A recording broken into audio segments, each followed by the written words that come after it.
Hey, and welcome back to the Real Estate Talk podcast. We have Mark Leverette, and Mark Leverette is the partner in charge of real estate practice of BPM, because people matter. That's what it stands for. And Mark, welcome to Real Estate Talk podcast. How are you doing today? Oh, I'm happy to be here. Thanks for having me. Excellent, excellent. So, a little bird landed on my shoulder and told me you know a lot about commercial real estate. I hope that bird was correct. You know, those Blue Jays sometimes lie. So anyway, look, there's a lot of folks that are really bullish about a new Trump economy. I don't know if that's true. I know a little bit about commercial real estate. I'm more of a residential guy. Josh, tinkers with it from time to time. So what do you think? Do you think it's bullish, or are you a little bit more cautious? Well, I'm a realist, Okay. is what I am. And we see a lot of headwinds in commercial real estate, and that's been kind of the talk for the last few years. So if you're reading the national media, there's a lot of doom on the horizon. Okay. And we are seeing it. We're actually seeing problems in commercial real estate. And it depends on the asset type and the geography. But yeah, there's a lot of doom there. So when you say you see problems, what can you break that down for us a little bit? Like, what exactly are you seeing? Well, I mean, you value commercial real estate on the projected cash flows in perpetuity. Typically you're looking at a 5-year, 7-year horizon, and you're projecting what the end cap rate is going to be when you sell that asset. Commercial office looks pretty bad when you kind of run those numbers with current projections, and especially in some cities. I mean, you look at San Francisco right now has a 30+% vacancy rate, and that's the leasing. The reality when you go into some of these office buildings is it's even more vacant than that, and it's that's kind of dark space that is leased but may not be renewed. You look at other markets too across the country, and the same story is out there. Commercial real estate is not as used. So that is one of the doom categories that many investors have already priced in, and there's a lot to be said about that. So is there a high vacancy rate in commercial real estate? I'm talking like national average. Maybe it's different locally, depending on what market you're in. But is there a high vacancy rate? Is that still such a thing? It is. There's a very high vacancy rate across all the major metros. There are some places that are bright spots that still will continue to develop, but the tenants that are picking space are being very picky. The Class A highest floors in the big metro cities are still going for very competitive rates as compared to the height 2019, and maybe even have moved up in some of the metros. But you look at some of the markets, the buildings are completely vacant. I mean, there are places where it would be very easy for a tenant to come in and offer something that would be break even for a landlord, and the landlord saying, okay, yeah, we'll take it, because the timeline to fill up those office markets could be 5 to 10 to longer years before that all of the square footage gets absorbed. But if you have an awesome building and you've got the latest amenities and it's designed appropriately, then you can lease it out. Here's a burning question I have. If you got vacancies in commercial real estate, residential real estate, it's like the poor begging for money or begging for food at church. They're just looking for a house or some place to live, and everything's just astronomical. Is there any talk in the commercial space circles that they might be repurposing some of these commercial real estate spaces into condos or something like that? That is a big topic of discussion, and yes, there are some markets where there's more flexibility to be able to do that. Um, what I remember from going to Urban Land Institute conference in Houston, Texas, was that you can do whatever you want wherever you want.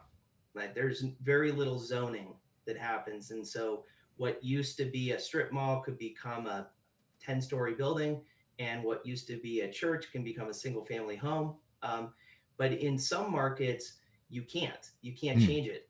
Um, San Francisco, there are some very strict regulations of what can happen. And so some of these buildings that are antiquated and maybe aren't that class A and maybe won't be used for a while, can you convert that to residential? I would say at the Probably very not. least a MUD or a mixed use development or something like that.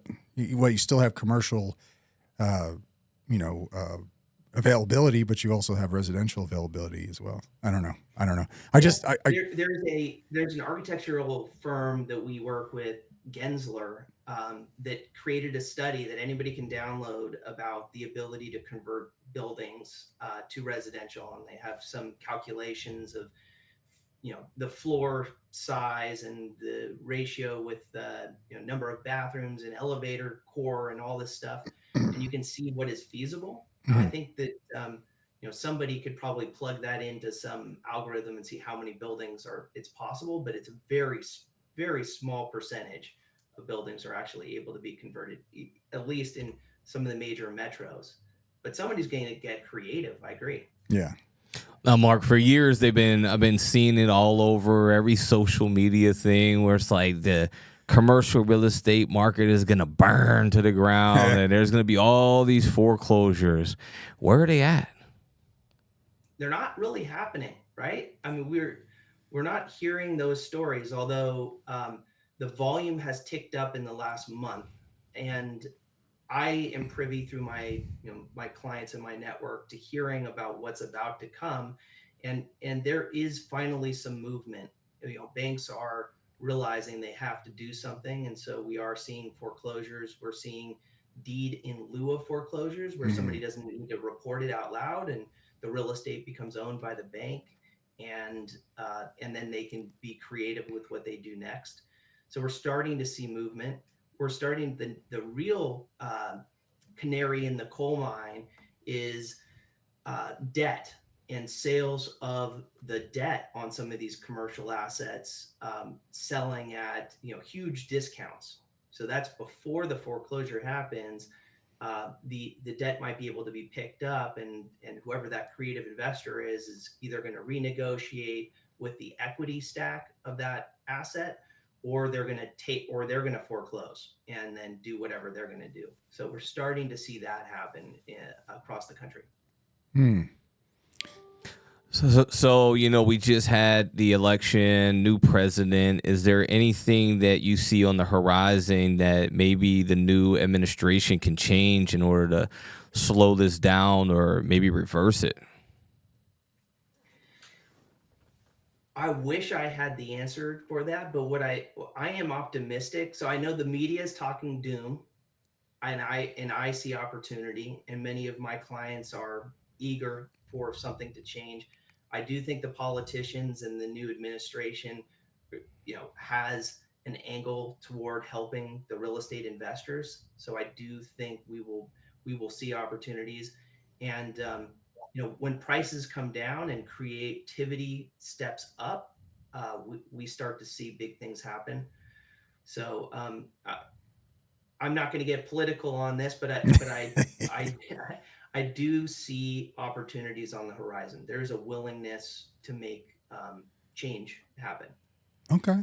How can technology enhance investments in commercial strategies, investing strategies? On the well, financial data is necessary in order to make decisions, and so you as an operator need better financial information about your portfolio, more real time and better granularity to what you're looking at. You need it on your assets and your cash flows, but then you need market data. So there's a lot of new systems out there for you to ingest market data and then make decisions. Some of them come with an AI component so that you can actually run through larger data sets. Um, I also think a willingness of the investor to get outside of their geographic comfort zone is this is an interesting thing, because many of my clients believe that their special sauce is knowing the local the local market and having feet on the ground. And yeah, there's no question. But as more data becomes available and ingestible into these AI models, you might start to get more comfortable about getting outside of your own geographic comfort zone. And we are starting to hear about people going to interesting cities. I was just hearing about an asset in a city in Kansas, and I was asking them, what do you know about Kansas? And they said, well, we're starting to see good metrics there. And just that willingness to look outside of their own box is being brought by technology. Yeah, I would say I don't necessarily think it's their secret sauce. As an investor myself, it just is. It's a lot easier to dance with the devil that than it is to just go out to some like foreign place in the Midwest and be like, oh yeah, I'm gonna buy this asset, and I don't know anything about this area. So that's always a lot more terrifying, I think, for an investor. In that risk calculation, you say, hey, I'd rather buy a building that I know here than to buy one somewhere else. But I guess, as you said, as the data starts getting better and the analytics with AI and everything start piecing it together, do you think people will start investing transactional? Yeah, I messed that word up. Transactionally, just based off of the data? I do. I think that there's a broader market because you can more easily look at the underlying data. You can do more diligence on the data. You know, one of the things that we do in our firm is we do audits or reviews of performing portfolios or assets. I think that there's going to be need for more of that on assets so that people can get outside of their comfort zone, go to new cities where they're actually looking at financial performance and seeing that it's audited. So yeah, the markets are getting more seamless. I'm curious how residential real estate is going to react to some of the, I would say, work practice trends of some people in a office environment. I'll give you an example. So you might have heard of Dell Computers, right? So Dell was trying to get some of their employees back to work because they've all been on remote work since the pandemic. So they said, hey, look, we want y'all to come back, and those who choose to stay at home and work remotely, you may not be getting any promotional opportunities. And about half of them said, you know what, we're good with that. So they stayed put. Yeah, and they don't care about promotion or making more money. They just like the predictability of their work schedule. As more Americans got a taste of that during the pandemic, and do you see that commercial real estate will ever recover based on changing job trends? Or will the trends, do you think, maybe will be a reaction based on how many jobs are available in the market? Well, I think that we will continue to move back to office because headcounts will increase, population will increase, business will increase. I know that I perform better when I'm around my team in an office setting rather than having to dial somebody up and do a video call. So I do, and we're hearing that across bigger firms, like you said. They're saying you have to come back, you got to do this X, Y, and Z, and then the employees are saying, well, either I really love remote work, or I got to start moving back. So for all of these reasons, I think that commercial office will fill up, and in certain geographies faster than others. And so they will need to start developing more office, or improving the existing office, and it will come back. But the timeline is the question, and I don't know what that timeline is, but it's within an investor's timeline that I think that we're going to see that office development starts again.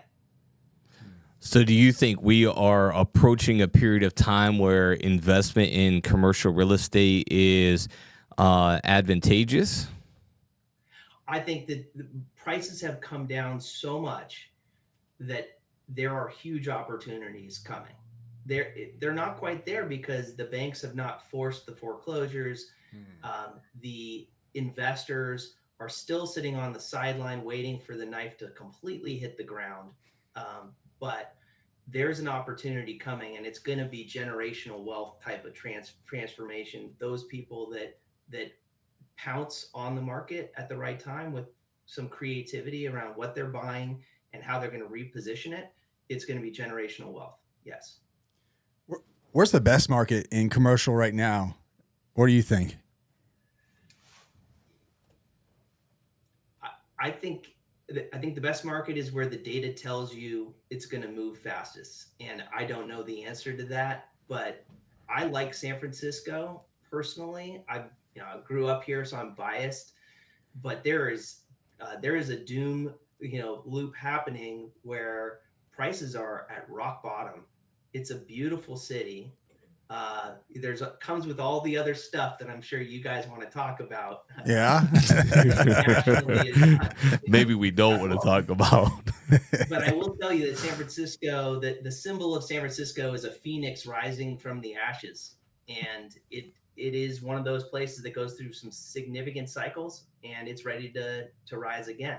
I mean, AI companies. This is the highest concentration of AI companies. Our venture capital fundraising represents like 65% of the world's fundraising in the Silicon Valley, and most of it is pointed toward AI. So there's a lot of growth to come again, and San Francisco's done that.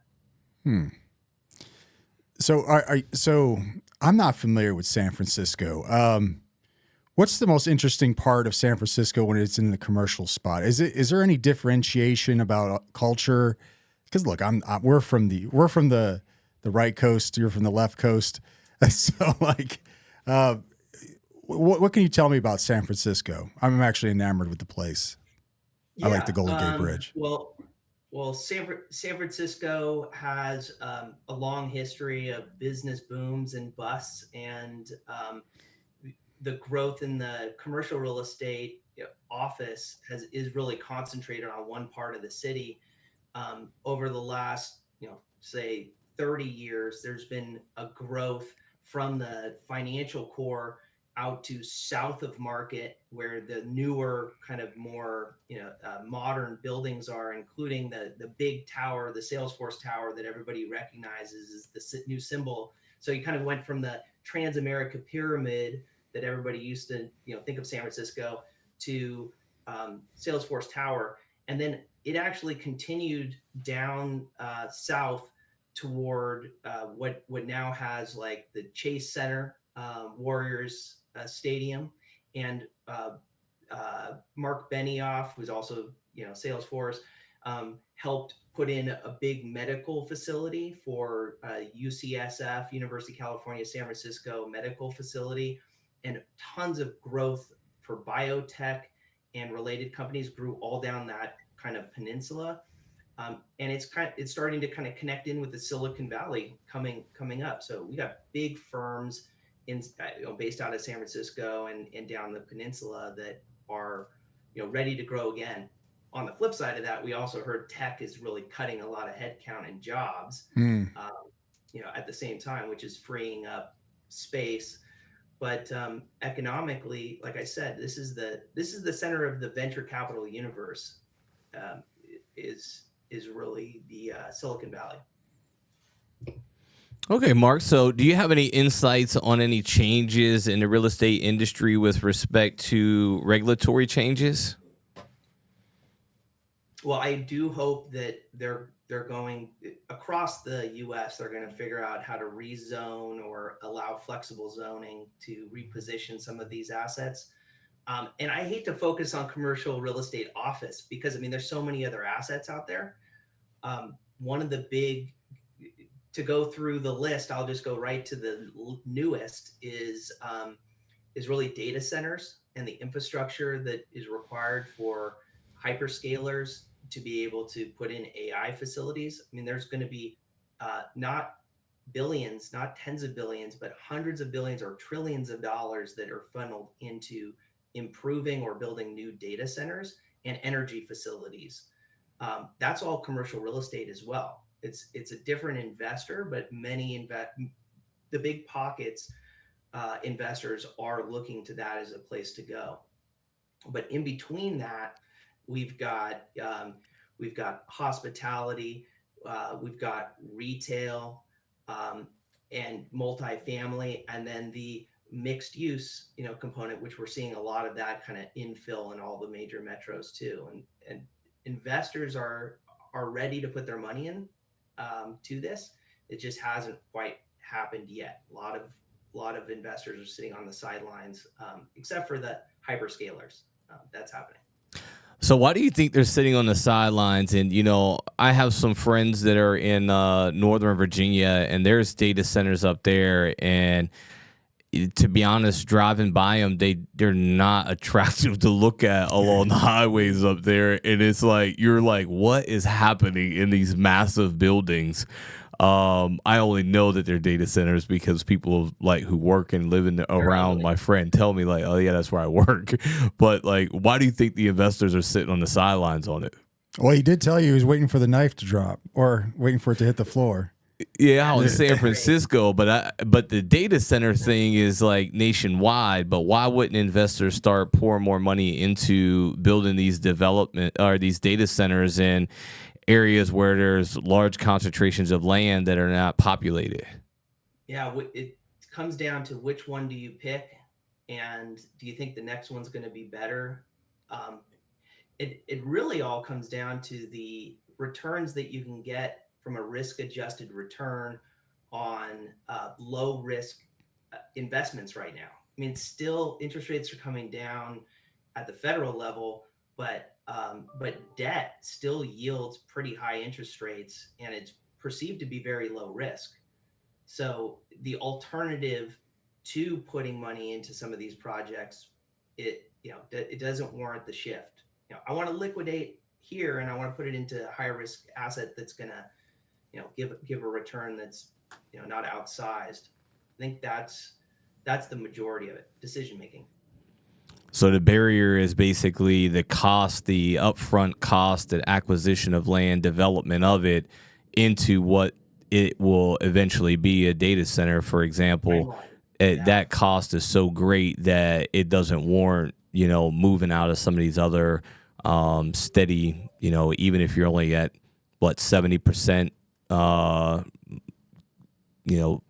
leased out occupancy. It makes sense to stay in something at 70% occupancy than to make an adjustment into something different. Well, I think those people don't have liquidity right now. I think that when you're talking about somebody sitting on an asset that's kind of questionable, they just don't have a means to get out of it and get their equity out. Possibly. I wish I knew more about data centers. I just know that I've seen some business plans come across my desk, and so I know that they're out there, and I've been reading about the amount of compute that is necessary in the market. So I know that that's happening. Why it's not being funded yet? I do suspect the alternative investments are still pretty good, and then those people that would love to have liquidity, they're kind of stuck in their assets until something happens. I wonder if that, we've been doing a lot of fractional real estate interviews. Yeah. But take these commercial buildings and it's sell them, as an LLC and then sell them off into shares and let the gen pop buy into it. And you can raise capital that way. I don't know. Sorry, I'm not trying to come up with $1 million idea. That might not even work. But figured I would mention it since that seems to be a buzz phrase now in real estate is fractional ownership or fractional investing. At least, yeah, I've seen some new models. I'm not on the tax side, although I've got a big team that's focused on tax strategy. There's some limitations that happen when you're an owner and you are kind of stuck from a tax perspective. Selling your asset could create a tax bill that you can't pay. So there's some of that. We're seeing a lot more discussions about REITs, real estate I'm hearing investment that a trusts. lot. That's coming back. Seems It's pretty coming strong. back in a big way, and moving portfolios of assets maybe owned by a group already or by multiple groups, moving them into a REIT and in a tax advantaged way to get liquidity, and maybe to allow for debt to be refinanced, because that's a big sticking point right now. If you go to the traditional lenders that were providing great debt financing in the past, the big banks, they're really on a freeze. It's got to be a real top notch asset for them to put their money behind. Otherwise, you have to go to these alternative lenders. Like there's been a emergence of private equity debt funds that we're hearing a lot more about, and the bankers are sending people actively saying, we can't do it, here, go to my friend that's got a private equity debt fund, because that's the only way you're going to get financing. Yeah, that seems to be like a lot of how real estate works. And in most places, it's like, hey, I can't do this, but take this over to this person. I think they can get it done. But I want to go back to the data centers, because that's pretty interesting to me, especially with the emergence of AI. You have NVIDIA making a lot of chips. They're at an all-time high. Are people too high on NVIDIA with all the chips if the data centers aren't there in order to support the AI boom? And then, I mean, even crypto, I know you know a little bit about crypto also. They use data centers as well. Can you touch on that? Yeah, I think that crypto, before the AI boom, was the big discussion of where energy is going to be consumed, and everybody was concerned. Oh, crypto is going to create an energy cost spike. We don't have enough energy production, so that was the discussion. Now AI clearly needs orders of magnitude more energy than crypto. In fact, crypto, the cost of compute in crypto is hypothetically going down because of the new tech that they're putting in there. So AI is going to require, if we would like to continue down this path, we need more data center. We need some nuclear facilities or other alternative energy production to be able to fuel them. It's it, it's a it's a big nut to crack, and the investors out there, I think, are willing to put money behind it if viable deals that are better than the next come out. Yeah, the nuclear energy thing is a really, really tricky situation. I recently watched something and learned that we still buy a lot of our uranium from Russia. We like pay billions of dollars a year because we don't actually manufacture it or create it, however it's made. It has something to do with spinning rods or something. But we just don't make enough of it here, so we pay billions of dollars to import it from Russia. I did not hear that. Yes. So it was, I want to say it was like a 60-minute thing, maybe not. But there was a big thing recently on it where Congress got wind of it about a year ago, and they passed some bill that said that like we got 10 years to be, off of Russian uranium. So it's like, so that could be, I would imagine those would fall underneath commercial real estate as well. We got to figure out the energy thing. Yeah, how you fund it is an interesting proposition. There'd be some private, but if it's nuclear, it's going to have some governmental overlay. Yeah. So it'll be a public-private partnership, which is a whole different area of real estate, which I'm fascinated in. I don't have any public-private partnership clients, but seen some projects be offered up. Maybe we'll just call it Tony Stark for the arc reactor. It's a lot cheaper than going nuclear. No, I'm just kidding. All right, well, Mark, I don't have anything else. Was there anything else that you wanted to touch on that we haven't spoke about yet? How about talk about Because People Matter, BPM? Can you tell me about BPM? BPM, we're a firm started actually in San Francisco originally by three names on the doors were the B, the P, and the M. The last individual with with the B, the P, or the M left about 10 years ago, and we changed the firm name really to Because People Matter. It's a high growth firm. Mhm. When I joined, we were around 200 employees. We're now 1,600 employees. Hmm. We were 4 offices when I joined 18 years ago.